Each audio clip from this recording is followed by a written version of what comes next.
أفلا يتدبرون القرآن أم على قلوب أقفالها.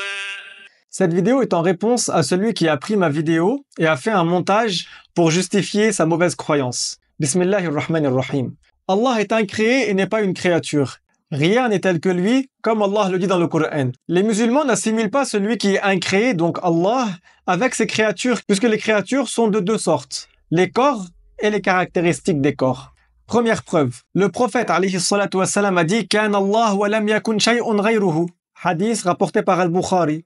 La parole du prophète alayhi salatu wassalam signifie « Allah existait alors qu'aucune chose n'existait à part lui-même ». L'endroit, les cieux, le trône ne sont-ils pas des choses? Si. Alors les savants appliquent la parole du prophète dans le hadith et disent que l'endroit et le trône sont créés. Donc Dieu n'a pas besoin de cela, donc bien sûr il n'est pas dans la création, il n'est ni sur le trône, ni dans une direction, ni dans les cieux du coup. Et si pour justifier sa mauvaise croyance, il dit la direction du haut ou l'endroit est incréé, alors il a associé à Allah par l'attribut de l'existence sans début. Preuve numéro 2. Dieu n'est ni établi ni assis sur le trône. Mais Allah est, comme il a dit dans le Coran, stawa. Allah stawa sans comment et sans ressembler aux créatures.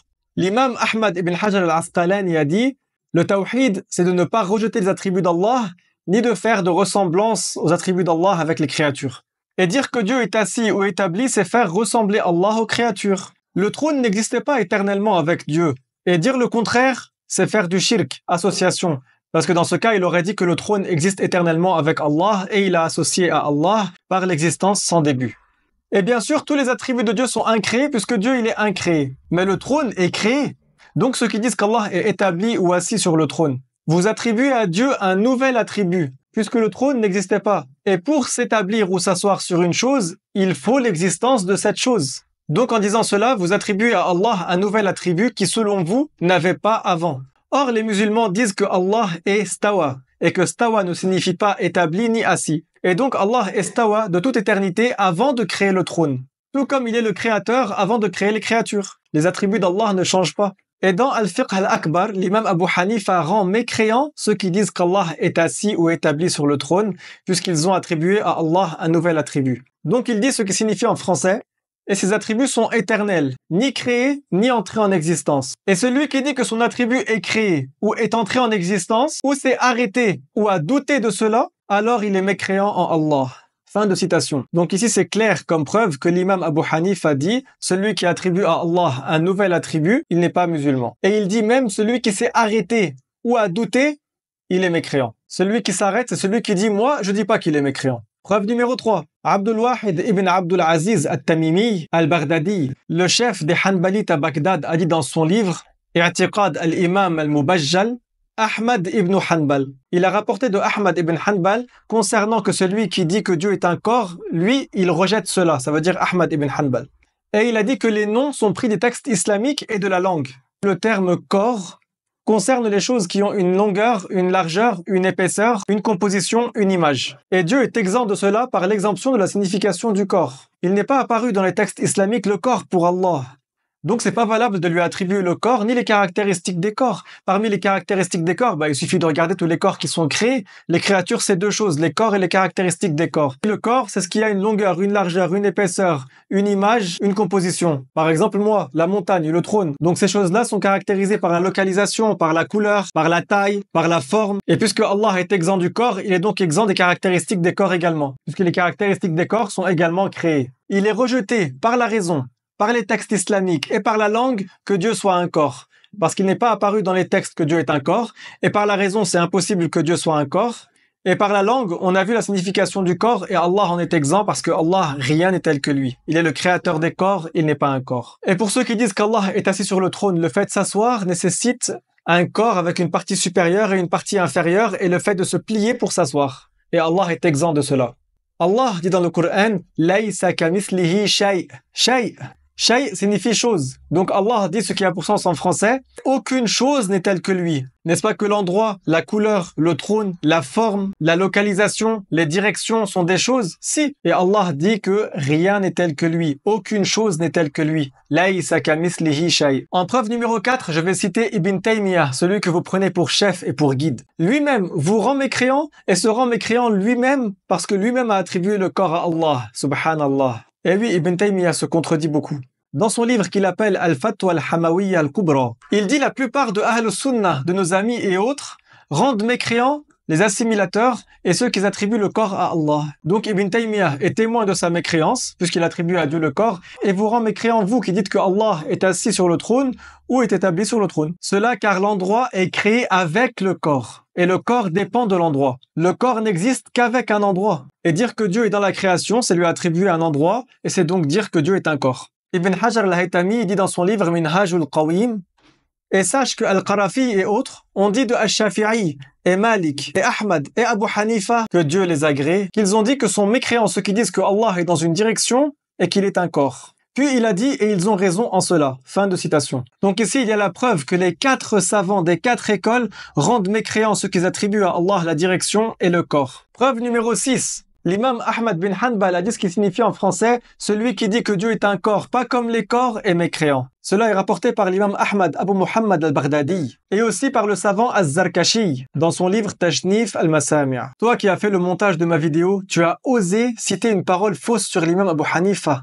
Mais vraiment, honte à toi. Ça se voit que tu connais pas le livre Al-Fiqh al-Akbar de l'imam Abu Hanifa sur le Tawhid. Je vais te citer quelques paroles. Déjà, l'imam Abu Hanifa a cité dans son livre Al-Wasiyya ce qui signifie « Et il est celui qui préserve le trône et autre que le trône sans besoin. Et s'il était dans un endroit, il aurait certainement besoin de cet endroit. Et il ne le préserverait pas car celui qui est dans un endroit a besoin de son endroit de sorte qu'il est impossible qu'il existe sans endroit. Donc s'il avait besoin du trône comme endroit, il n'aurait pas eu la capacité de faire exister le monde car celui qui a besoin est incapable. » Fin de citation de l'imam Abu Hanifa dans la signification en français. Puis dans Al-Fiqh al-Akbar, l'imam Abu Hanifa dit ce qui a pour sens en français. « Et Dieu sera vu dans l'au-delà, et les musulmans le verront avec les yeux de leur tête alors qu'ils sont au paradis. » Ça veut dire les musulmans sont au paradis à ce moment-là. « Ils le verront sans ressemblance, et sans comment, et sans direction, et il n'y a pas entre Dieu et ses créatures de distance. » Fin de citation. L'imam Abu Hanifa nous dit clairement que les musulmans, lorsqu'ils seront au paradis, ils verront Allah sans comment et sans direction et sans qu'il y ait entre eux et Allah de distance. Pourquoi? Parce que Allah n'est pas un corps. Et le comment est une caractéristique des corps. Et l'endroit est une caractéristique des corps. Et la distance, c'est entre un corps et un corps. Ou un corps et un volume. Parce que les corps, c'est aussi des volumes. Cela car Dieu existe et son existence n'est pas comme l'existence des créatures. Allah est incréé, les créatures sont créées. Allah n'est pas un corps, les créatures sont des corps et des caractéristiques des corps. Nous n'imaginons pas Allah.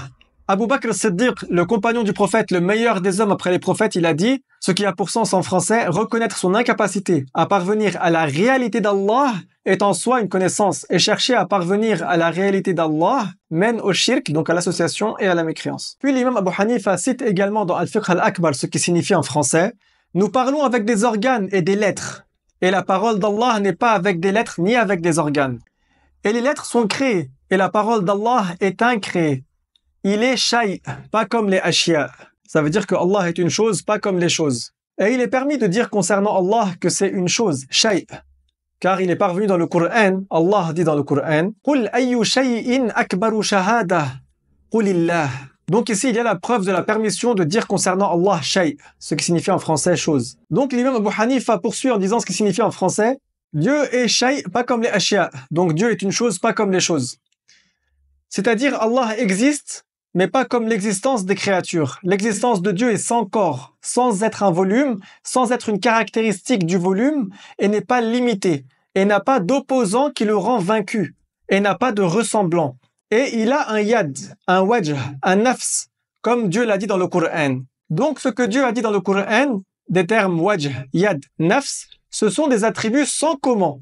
Fin de citation. Donc l'imam Abu Hanifa nous cite clairement qu'Allah a des attributs qui sont al-yad, al-wajh, al-nafs, comme Allah les a attribués dans le Coran. Donc il ne les rejette pas, il les confirme pour Allah. Et il dit qu'ils sont sans comment. Et aussi il a dit que Allah est une chose qui existe et il ne ressemble pas aux choses qui existent. Puis il a dit clairement que l'existence de Dieu n'est pas un corps, ni un volume, et qu'il n'a pas les caractéristiques des volumes, donc des corps également parce que le corps est un volume, et qu'il n'est pas limité. Donc celui qui dit que Allah est dans l'endroit, il a limité Allah.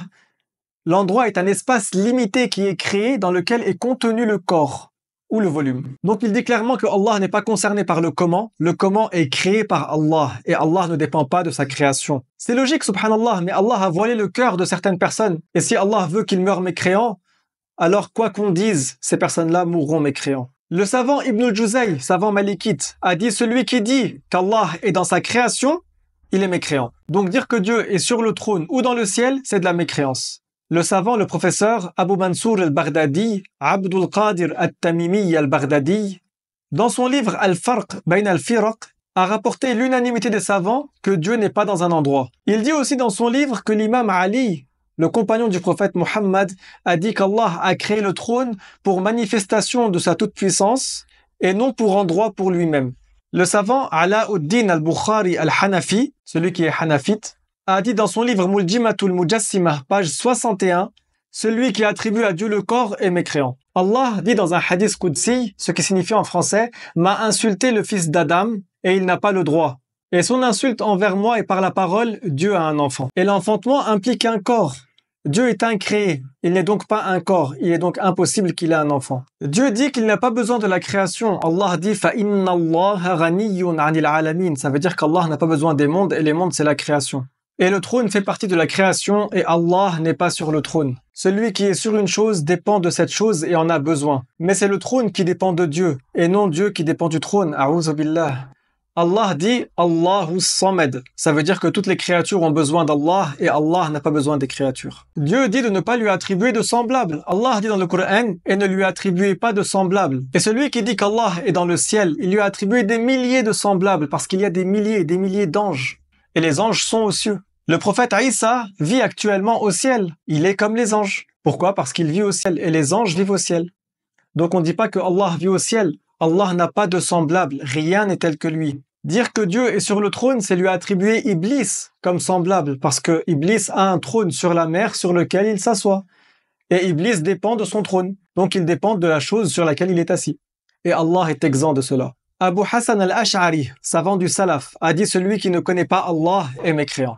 Et donc bien sûr celui qui dit que Allah est un corps ou qu'Allah est dans le ciel ou qu'Allah est sur le trône, il n'a pas connu Allah, mais il a pris pour divinité quelque chose qu'il a imaginé et il n'a donc pas connu Allah. Et bien sûr selon la parole de l'imam al-Ash'ari, il est mécréant. Je peux citer encore des preuves, mais je vais m'arrêter là parce que la vidéo est déjà assez longue. Walhamdulillahi rabbil alamin, wassalatu wassalamu ala rasulillah. Je vous encourage et je vous demande de partager beaucoup cette vidéo afin que la vérité se propage et parce que cette vidéo comporte beaucoup de preuves. Walhamdulillahi rabbil alamin.